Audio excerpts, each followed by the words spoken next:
अब हम देखते हैं कि वेपर प्रेशर क्या होता है और इससे रिलेटेड एक प्रोसेस होता है कैविटेशन। वो क्या चीज़ होती है कैविटेशन प्रोसेस? अक्सर आप अभी खैर मैं डिटेल से बताऊंगा अभी, लेकिन ये यूजुअली एकर होता है पंप्स के फंक्शन के दौरान और टरबाइन्स में यूजुअली ये एकर होता है।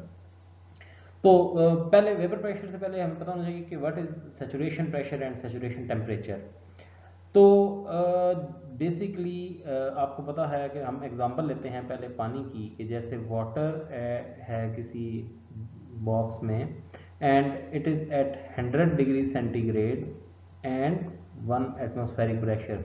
तो वी नो दैट कि at these conditions this temperature and pressure the water starts to evaporate. Water मतलब उस इक्विलिब्रियम फेज में आ जाता है, वो स्टीम में कन्वर्ट होना शुरू हो जाता है।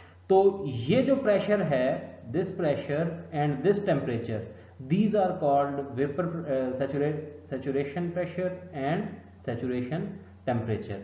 ये दोनों ये कहलाते हैं। तो बेसिकली प्रेशर के साथ ये दोनों डिपेंडेंट है, यानी कि जो फेज चेंज के दौरान ये दोनों एक दूसरे पर डिपेंड करते हैं। कि जिस तरह के आपने अक्सर सुना होगा, ये थर्मोडायनेमिक्स में भी आपने पढ़ा होगा कि जब हम हिली एरियाज में जाते हैं तो प्रेशर क्योंकि डिक्रीज होता है, तो जिसकी वजह से डिफरेंट टेम्परेचर की वजह से और डिफरेंट प्रेशर कंडीशन की वजह से जो आपका मीट है वो डिफरेंट कंडीशंस पे बॉयल होता है। वो भी यही इसी में से एग्जांपल है। तो खैर ये तो वेपर प्रेशर और जो हमारे पास सैचुरेशन प्रेशर और सैचुरेशन टेम्परेचर की एग्जांपल है। तो अब वेपर प्रेशर क्या चीज़ होती है कि इस कंडीशन पर जब ये कंडीशन मीट कर जाए, कि जब यानी कि हमारे पास वेपर प्रेशर और सैचुरेशन प्रेशर और सैचुरेशन टेम्परेचर पर हमारे पास कंडीशन आई और ये वाटर जो था इसमें से स्टीम बनना शुरू हो गई, तो वेपर्स बनना शुरू हो गए। अब ये जो वेपर्स हैं ये इस लिक्विड सरफेस पर कोई ना कोई प्रेशर एक्सर्ट कर रहे हैं। तो ये जो प्रेशर होता है, जो ये प्रेशर एक्सर्ट कर रहे हैं, that is basically called the vapour pressure and it is represented by PV. यही आप देख सकते हैं कि vapour pressure of a pure substance is defined as the pressure exerted by its vapour, जो कि ये वेपर्स थे, in in equilibrium phase with its liquid at a given temperature। ठीक है जी।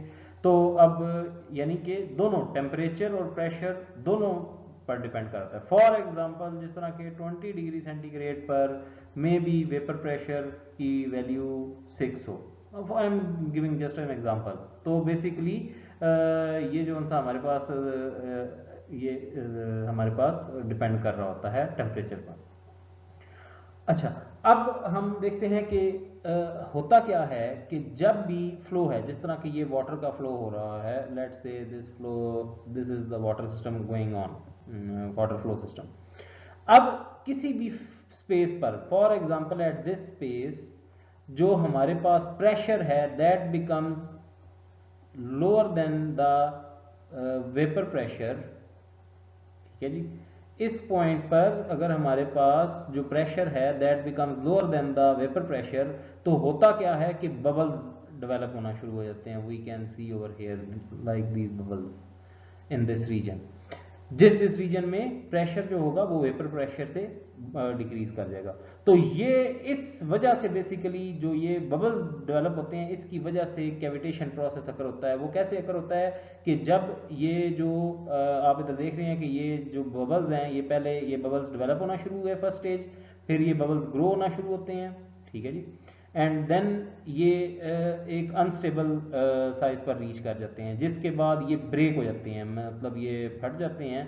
तो जिसकी वजह से ये हाई प्रेशर एक्सर्ट करते हैं at the surface.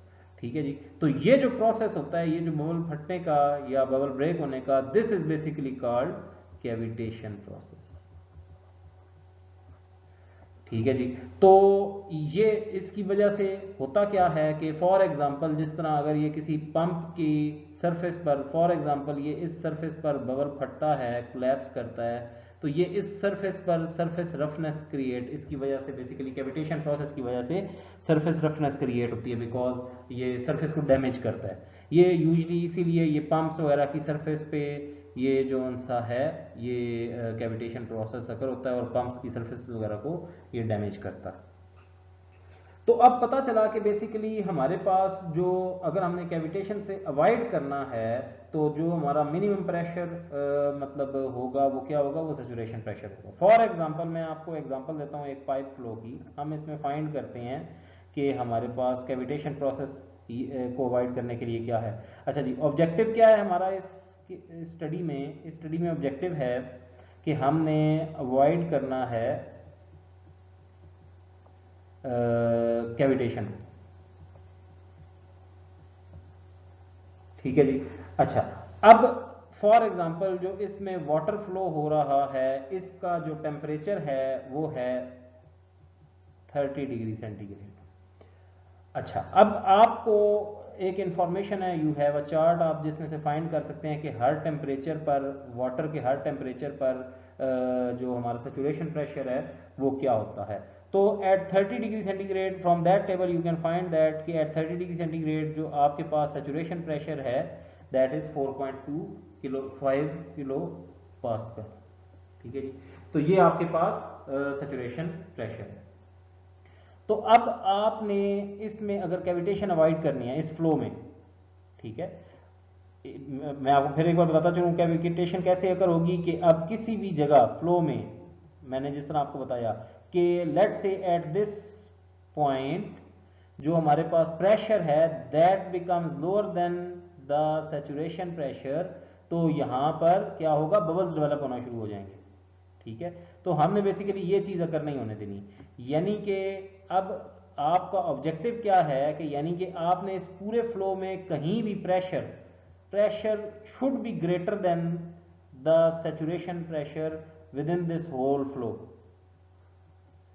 And that is actually 4.25 kilo pascal. तो ये आपने अब मेक श्योर करना है अगर आप कैविटेशन अवॉइड करना चाहते हैं, अगर आप अपने ऑब्जेक्टिव को मीट करना चाहते हैं कि that your pressure should be greater than the 4.25 kilo pascal at everywhere within the flow, तो then the cavitation will not occur।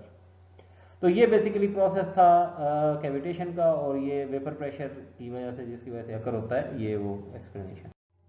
Okay जी, अब हम देखते हैं एनर्जी एंड स्पेसिफिक हीट्स के बारे में, जो कि हमारा नेक्स्ट टॉपिक है।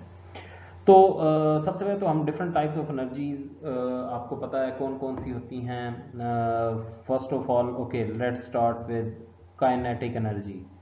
तो क्या आप बता सकते हैं काइनेटिक एनर्जी क्या होती है?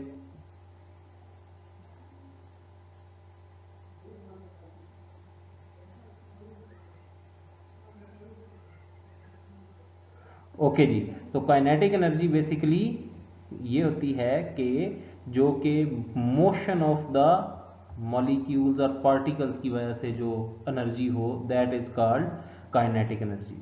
और ये आपको पता है कि usually it is represented bye v²/2। सो अब आप मुझे ये बताएं कि पोटेंशियल एनर्जी क्या होती है?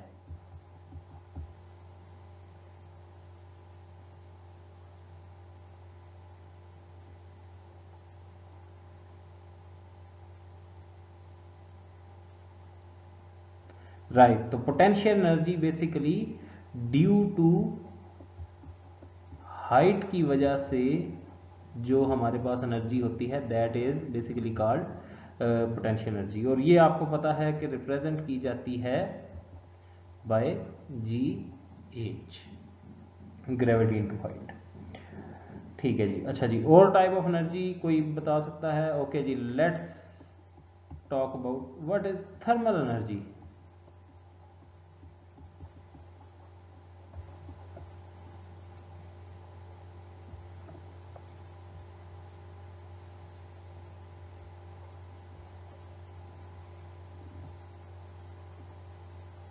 राइट, तो thermal energy basically due to temperature difference, जो कि एनर्जी हमारे पास होती है अकर होती है due to temperature difference, that is basically thermal energy. जो भी टेम्परेचर से रिलेटेड हमारे पास एनर्जी होती है that is basically called thermal energy. Okay जी, सिमिलरली केमिकल एनर्जी आप बताएं क्या होती है।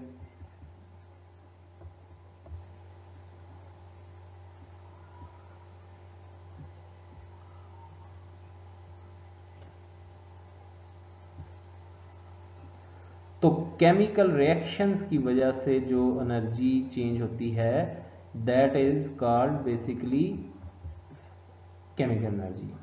फिर हमारे पास इलेक्ट्रिकल एनर्जी आगे होती है, then we have magnetic energy. मैं डिफरेंट टाइप्स सारी ऐसे ही आपके सामने रखता जा रहा हूँ, आपको इसके बारे में पता होना चाहिए।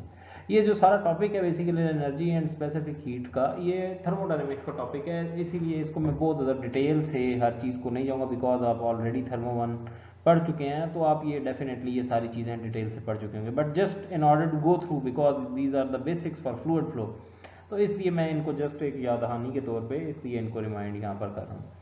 फिर हमारे पास न्यूक्लियर एनर्जी होती है जी, जो कि न्यूक्लियर रिएक्शंस की वजह से जो एनर्जी हमारे पास होती है that is basically called nuclear energy. ठीक है जी, तो ये डिफरेंट एक्स्ट्रा मतलब ये डिफरेंट टाइप्स ऑफ एनर्जीज हैं। और टोटल एनर्जी हमारे पास फिर क्या होती है, जो कि आप पहले बताएं कि टोटल एनर्जी क्या होती है।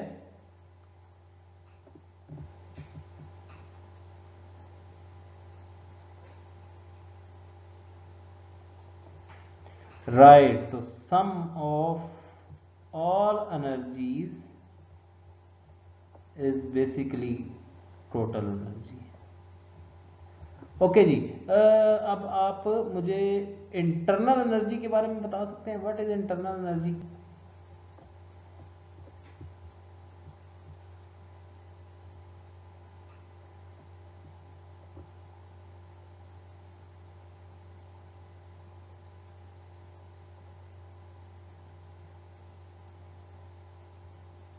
राइट, तो internal energy is basically molecular motion की वजह से, मॉलिक्यूल्स की वजह से, मॉलिक्यूलर लेवल पर जो बेसिकली हमारे पास एनर्जी होती है that is basically called internal energy. Okay, now can anyone tell me about the difference between the internal energy and enthalpy?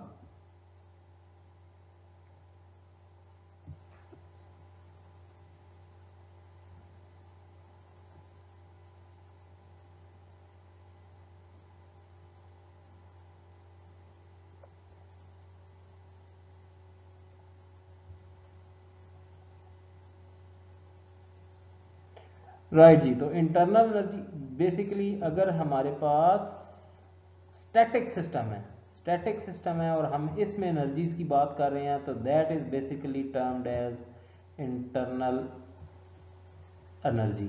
और अगर हमारे पास फ्लूइड फ्लो है, फ्लूइड मोशन है, और इसके अंदर हम एनर्जी से रिलेटेड बात कर रहे हैं, तो that is basically termed as enthalpy. तो ये डिफरेंस है between the internal energy and enthalpy of the system. तो अब हम आते हैं constant volume specific heat. Okay जी, इसमें मुझे कौन बताएगा कि what is constant volume specific heat. हम इधर आ जाते हैं, या चले नेक्स्ट स्लाइड कर लेते हैं, हम उसमें देखते हैं कि ये क्या होता है।